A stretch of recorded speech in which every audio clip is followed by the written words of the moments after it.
I've left the care of Dad to you." In the morning he was supposedly heading for a business trip. I could feel joy radiating from Simon's entire being. Everything was going his way, and he was utterly convinced he had deceived me. From the end of Simon's sentences, I could sense the mockery directed at me. It had already been months since I discovered Simon's affair. Today, under the guise of a business trip abroad, he's actually going on a vacation with his mistress. Once the trip is over, Simon will surely bring up divorce. Despite having proof of Simon's affair, I felt powerless. What was the meaning of my life up to this point? Despite my earnest efforts, this outcome is just too much. I was troubled, but on the night Simon left for his trip, my father-in-law seemed to have made up his mind and told me, "We're selling the house immediately." My father-in-law's suggestion was too abrupt, leaving me unable to hide my confusion. "What do you mean? If we sell the house, we will." To my bewildered self, my father-in-law smiled kindly. "My name is Mina. A 41-year-old housewife. I haven't worked at all during the 20 years I've been married to Simon. I did become the bride I dreamed of as a child, but reality hasn't turned out as smoothly as I had imagined when I was younger. After graduating high school, I found a job at a local bank, where I met Simon. To me, who had just graduated from high school and was still a child, Simon appeared very adult-like and attractive. He would casually cover for my mistakes and gently teach me various things, and I found myself increasingly drawn to him. Simon, knowing of my affection for him, didn't seem to mind, and we naturally started dating. A few years into our relationship, Simon proposed to me, and we decided to get married. However, perhaps due to the social climate at the time, Simon preferred that I didn't continue working. My in-laws said they would prioritize my wishes, but at the time, I thought this was the natural course of things. Once we were married, I found the job of a housewife more challenging than I had anticipated. My mother-in-law, though strict, taught me various things with love, and I had a good relationship with my father-in-law. The biggest change after getting married was Simon's personality. Despite having grown up seeing his parents' harmonious relationship, Simon became domineering, always trying to assert his superiority over me. "Do you realize you can be a stay-at-home wife thanks to me?" Simon would often say this, as if it were some sort of hint that he was trying to control me as his possession. My in-laws, noticing Simon scolding me in secret, would always take my side. We couldn't have children, and there were times when I felt responsible, but my in-laws never blamed me. "How long are you going to hold on to such outdated ideas? You should be grateful to Mina." Every time he was admonished, Simon would sulk and not speak to anyone for a while. His behavior was childish, and since getting married, I've only grown to think less of Simon. This situation continued for over 10 years, but thanks to my in-laws, I managed to get through each day. But about 5 years ago, my worst fears were realized. My mother-in-law fell ill and passed away. She had been a source of support in place of my distant biological parents. Losing my mother-in-law was a huge shock to me. But the shock was even greater for my father-in-law, who had lost the wife he loved so much. His grief was incomparable to mine. Shortly after my mother-in-law's death, my father-in-law became mentally unwell. He was depressed. He was capable of communication, but things could not go on as before. With no knowledge on how to proceed, I was deeply troubled. Despite this, Simon remained unchanged, insisting that as his wife, it was my responsibility to take care of the household. Given my father-in-law's age, the doctors recommended living in a facility where he could receive proper treatment more comfortably than what I could provide on my own. However, I was reluctant to send my grieving father-in-law to a facility. I thought Simon would surely help with his own father's care. So, I decided to take care of my father-in-law at home. At first, being overwhelmed by the term depression, I handled my father-in-law as if he were fragile. He sometimes seems to forget even eating or sleeping while lost in thought, but my father-in-law's treatment towards me didn't change particularly. He continued to care for me as before, often expressing his gratitude. I could feel that his emotions had become less vibrant than before, but his feelings for me were clearly conveyed. Instead of supporting such a father-in-law, Simon began to spew terrible words at him. "Mom's gone, and you become completely useless. Don't you feel ashamed of yourself for that?" Despite not helping at all with his father's treatment, Simon treated him as if he were incompetent and seemed to enjoy it. Was this his way of taking revenge for all the nagging he had received before? Simon's childish behavior and words were disheartening. But even when I warned him to stop the verbal abuse towards my father-in-law, he would only get angrier, telling me to shut up. My father-in-law, concerned about me, seemed never to have a moment's peace. I can't replace his wife, but now, I'm all he has. Feeling disheartened, I steeled myself, deciding to persevere until my father-in-law's condition fully recovered. While I was dedicating my efforts to caring for my father-in-law, Simon was thoroughly enjoying himself. Now that the nagging from his parents was gone, nobody was there to reprimand him. He started coming home later, claiming overtime on weekdays, seemingly forgetting all about his father. Could he really think he's fooling me with such flimsy lies? My father-in-law seemed concerned about Simon's behavior but couldn't confront him due to his illness. However, suddenly, Simon claimed he had something to discuss with my father-in-law and me. "I've been having to work late more often, and there are days I can't come home. I've left Dad all to you." Simon strung together a transparently false narrative, glancing back and forth between us. "I'm worried about leaving the two of you in this old house. So, I'm thinking of rebuilding the house." Simon's sudden proposal left my father-in-law and me in shock. However, I knew that if I opposed this idea, Simon wouldn't stop. "There's money left by Mom, right? Let's use that to build a house for us. It's for everyone to live safely and happily." Desperately convincing my father-in-law, who was dulled by his illness, Simon successfully managed to use the money left by my mother-in-law and my father-in-law's savings. Something felt off. I couldn't help but think so. He hadn't cared about my father-in-law and me before, so why suddenly want to rebuild the house because he's worried about us? There must be an ulterior motive behind Simon's plan. My father-in-law agreed to build the house because Simon said he was worried about Mina. Feeling sorry for my father-in-law, I decided to uncover whatever Simon was hiding. Soon after, our house was demolished to be rebuilt. Now, we live in a temporary place that Simon rented nearby.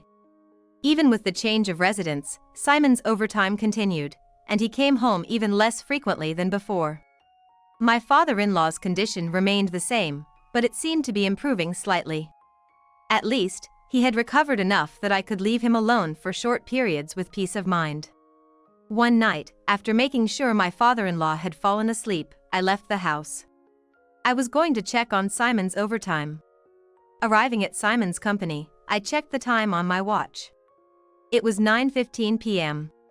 Just as I suspected, looking from the outside, all the lights in the company were off. There's no way he could be working overtime under these circumstances. Could today have been an exception, and he managed to come home early? If so, by the time I get back home, Simon should be there too. Convinced that it couldn't be, I hurried back home. Upon returning, as expected, Simon was nowhere to be found. The next morning, around 8 a.m., I received a message from Simon as usual. "I stayed at the company last night, so I'll go straight to work without coming home." It's a lie. If I had visited the office yesterday and he was already asleep by then, that would be odd. If work ended at such an hour, he should be able to come home. There's only one answer these circumstances point to. Simon is having an affair. No matter how much I try to think positively, it's too suspicious. I hardly have any affection left for Simon. Knowing about the affair, strangely, the shock is small. But I can't stand being exploited. Dumping the care of his father on me, and brazenly saying he's rebuilding the house for Mina's sake, I can't stand his audacity. It's just like Simon. He probably plans to rebuild the house with his parents' money and live there with his lover. Once the house is rebuilt, it's almost certain he'll try to get rid of me and his father. He undoubtedly doesn't realize I'm onto the affair, and I wonder if he plans to cite our differences as a reason for divorce. He's probably planning to strip money from his father and put him in a cheap facility. I'm not sure when the affair started, but it's probably been a long time. The fact he's thinking about living together after building a new house says a lot. This is just my hunch, but I'm pretty sure I'm right. My gut is telling me so. But confronting Simon now would just lead him to wiggle his way out. To tie everything together, I need to gather evidence without him noticing. Convinced of Simon's infidelity, I started an investigation. Simon usually finishes work at 6 p.m. Claiming I forgot to buy something for his father, I left the house. Preparing for the investigation, I also made preparations for his father's sake. If he were to leave the house, anything could happen. So, I installed a sensor at the entrance that would alert my smartphone if he tried to leave. I've hidden anything dangerous in the house from his father's sight, so he shouldn't be in any danger. Though I can't leave the house for long, it's better than taking no precautions at all. I hurried to Simon's office and waited in hiding for him to come out. At 6:10 p.m. As people began to trickle out of the entrance, Simon appeared. So much for working late. He's among the first to leave the office. Simon, without a care for his surroundings, hurried toward the direction of the station. I adjusted my hat to cover my face more and followed him. Arriving at the station, it was disappointingly easy to catch Simon in the act. He headed straight for a woman dressed in a flashy coat, probably having arranged to meet her there. She seemed much younger than us, likely in her early 20s. I don't know where he met such a young woman, but it's pathetic of Simon to be infatuated with her. Noticing Simon approaching, the woman waved and jumped into his arms. This confirmed it.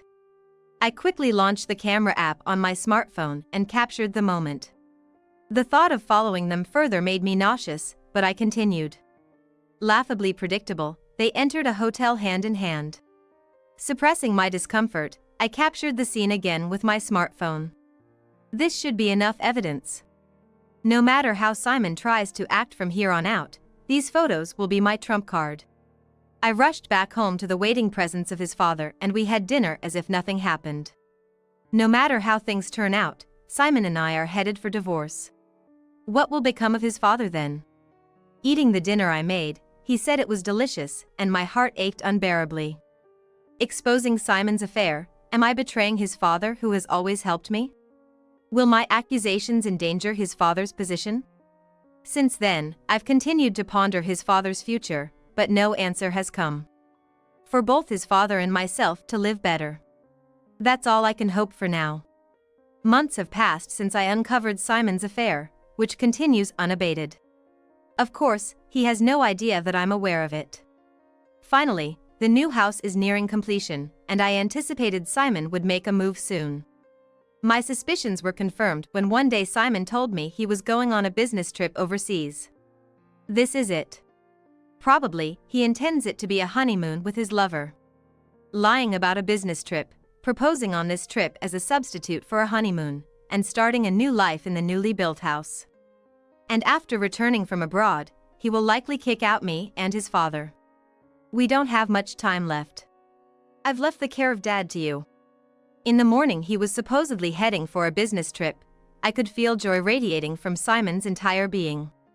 Everything was going his way, and he was utterly convinced he had deceived me. From the end of Simon's sentences, I could sense the mockery directed at me. The night Simon left for his business trip, I decided to tell his father everything.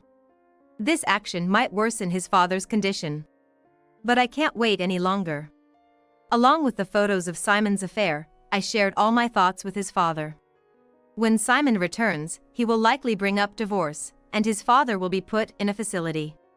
His father quietly waited for me to finish talking, then pondered for a while. Could you wait a moment? After saying this to me, his father went into his room. Did my words upset him? Or did they shock him further, worsening his condition? I questioned whether my actions were right and waited there. Soon after, his father returned.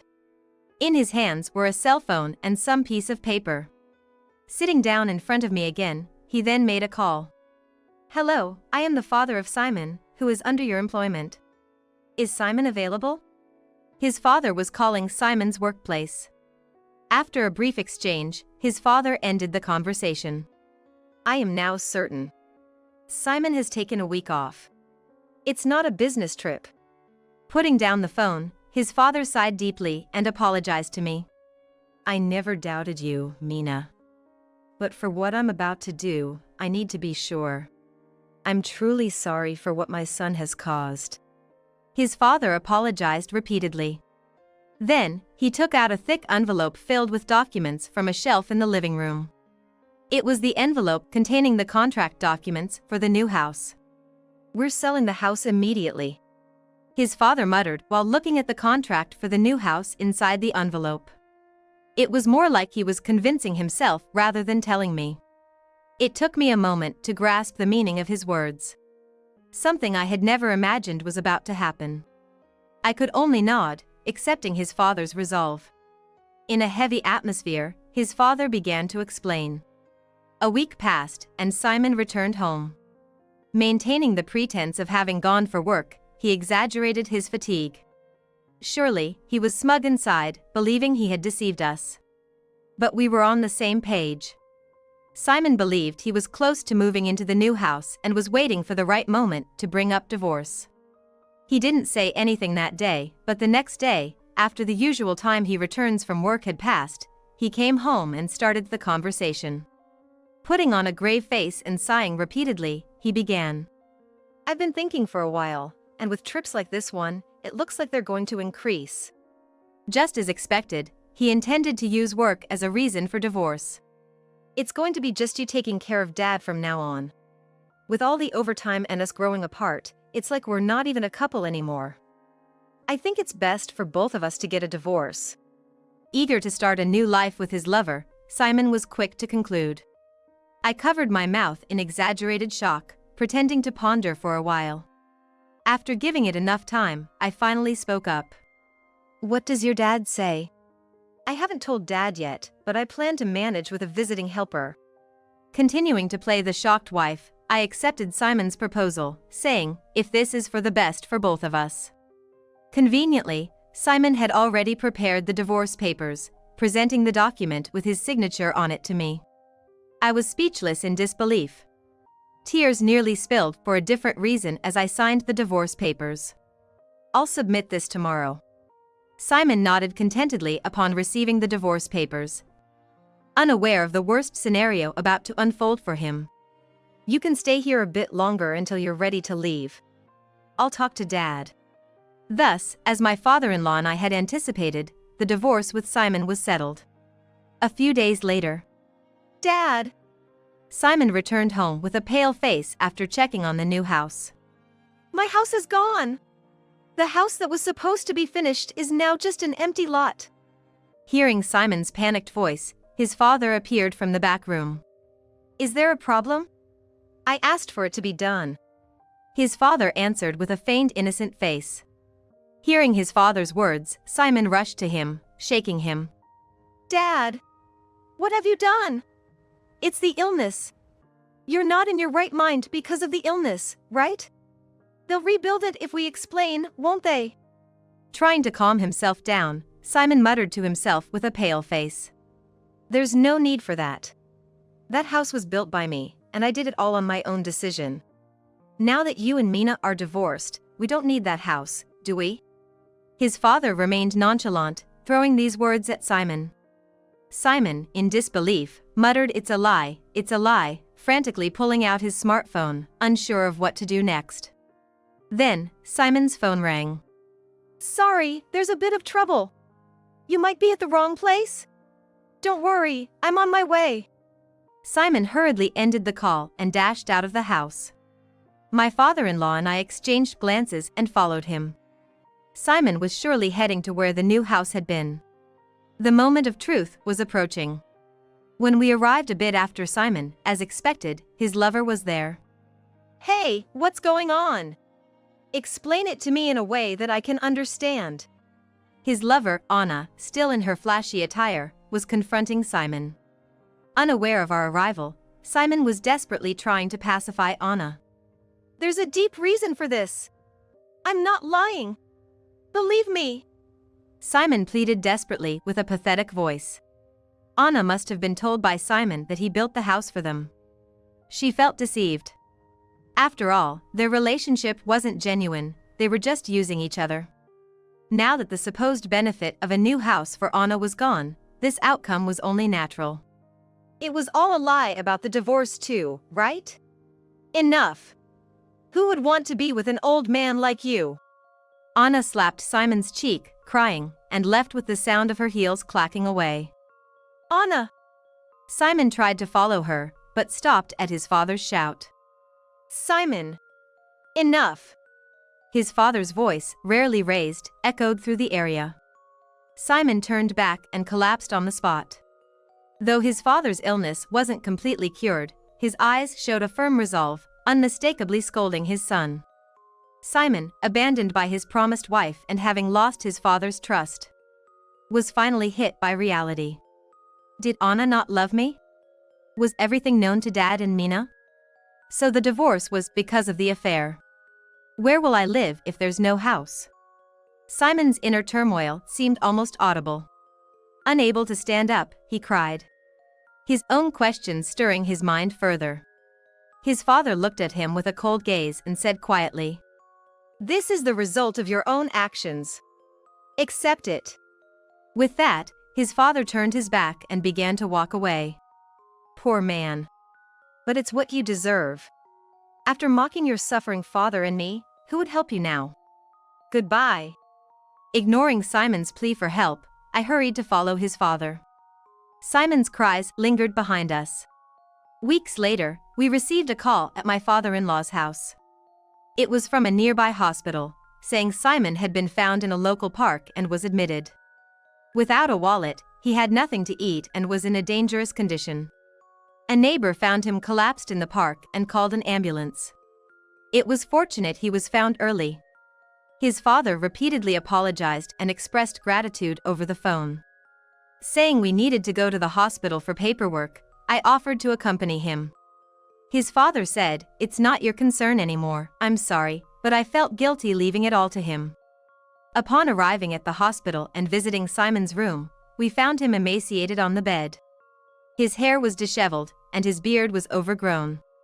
When he noticed us, he muttered something in a low voice, but we couldn't make it out. "Causing trouble for others again." With these words from his father, Simon cried again. It seemed that, over these few weeks, he had finally come to terms with his situation. After a while, the attending physician came to the room, and my father-in-law and I were taken to another room. There, we were explained Simon's condition, the hospitalization procedures, and the plans for the future.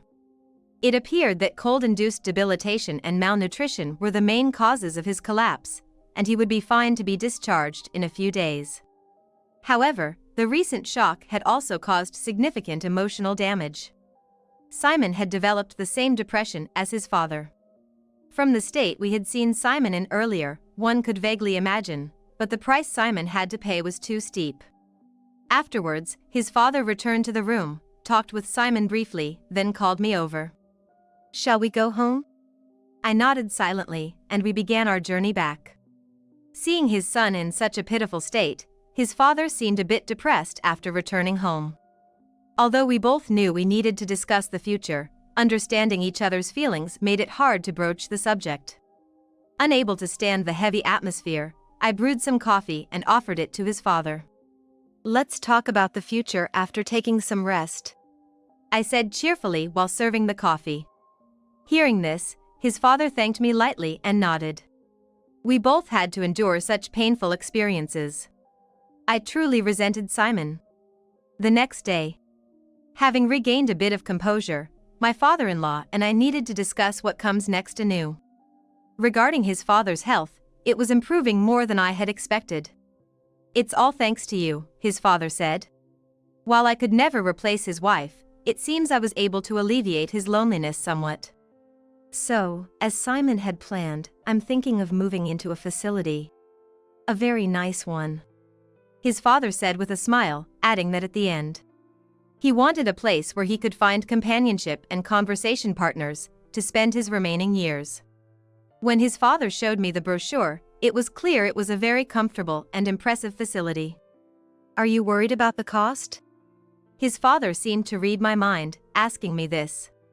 Did you not wonder why the land sold so quickly after I said we were selling the house, turning into an empty lot? Indeed, that made sense. From the sale of the land to our old house becoming an empty lot, it happened in just a few days. Actually, a major supermarket chain had been wanting that land for a long time. Hearing this, I understood. The location was perfect for a store, bustling with people. It's understandable why they would pay a high price for that land. That's why it became an empty lot so quickly. With the sale of the land, his father had secured enough funds to comfortably live out his retirement. However, he had no intention of sharing that money with Simon. He committed an unforgivable betrayal against you, Mina. So, he must continue to work to pay for his sin while battling his illness. But, he won't be able to work for a while. His father then formally handed me a document. I've settled things with Simon. Consider this an alimony payment, please accept it. The document stated that his father would temporarily cover the alimony payments on behalf of Simon. Even so, this much. Seeing my troubled face, his father smiled. This is from your mother-in-law and me. It's the least we can do for all the help you've given us, please accept it. His father repeatedly emphasized how my support had contributed to his recovery from depression.